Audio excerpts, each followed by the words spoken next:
Uning ko'rsatishicha yana agar olimlar surati yorug'liq tezligiga yaqinlashadigan odam kemasi yasab chiqa olsa, insonlarni elib kelgusiga otlanishi nazariya jihatdan mumkin ekan.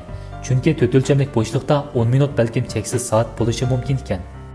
2010-yili 4-oyning 25-kun tarqatilgan hujjatli film Stephen Hawkingga ergishib olamga kirishda Hawking tashqi planet odamlar mavjud bo'lishining mumkinchiligini nihoyat cho'ng deb qaragan.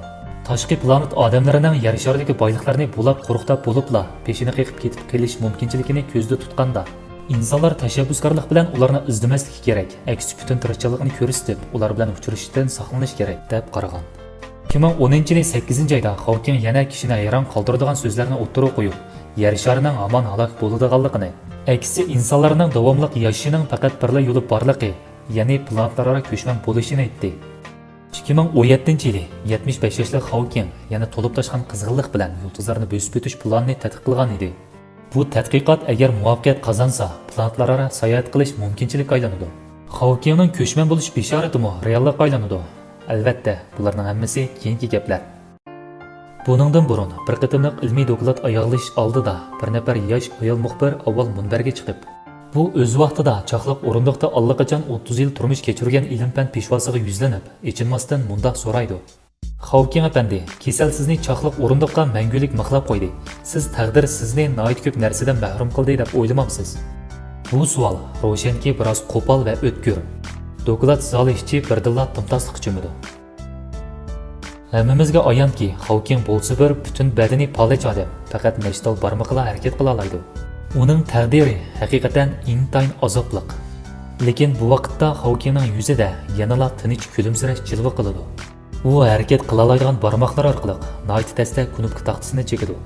Shuning bilan keng proyeksiya ekranida tuvaniqdek bir bo'lik xatlar paydo bo'ladi. Mening barmoqim yana harakat qila oladi. Mening nimam yana tafakkur qila oladi. Mening umr bo'yi intiladigan g'oyam bor. Meni suyadigan hamda men suyadigan yaqinlarim va do'stlarim bor. To'g'ri, menda yana bir minnatdorlik to'lgan qalb bor. Shu amon butun maydonda gulroz olqish sadolari yangraydi. Haqiqatan bu ulug' talant egasi dal o'zidagi alayli usul orqali ulug' fizik olimlarining musobaqasini tamomladi. Mening qarashimcha, Newton, Einstein o'xshash ming yilda bir ko'riladigan buyuk odamlardan olqib ketish albatta tez. Lekin Hawkingning eng qadrlashga arziydigan yeri dal uning hayotda bo'lgan qaysarligida. Hatto badani chaqliq o'rindiqqa nazarband qilingan bo'lsa-mu, butun badanda faqat 3 tal barmoqi midirlasimi, hattoki nutq so'zlash va savollarga javob berishlar faqat tovush biriktiruvchi orqali amalga oshsa-mu, lekin uning ideyasi cheklamaga uchirmay, olamda erkin sayli qildi. Rost, hech qanday narsa birdana izlanadigan mengani va bilimga intiladigan qizg'inlikni cheklaymiz kerak.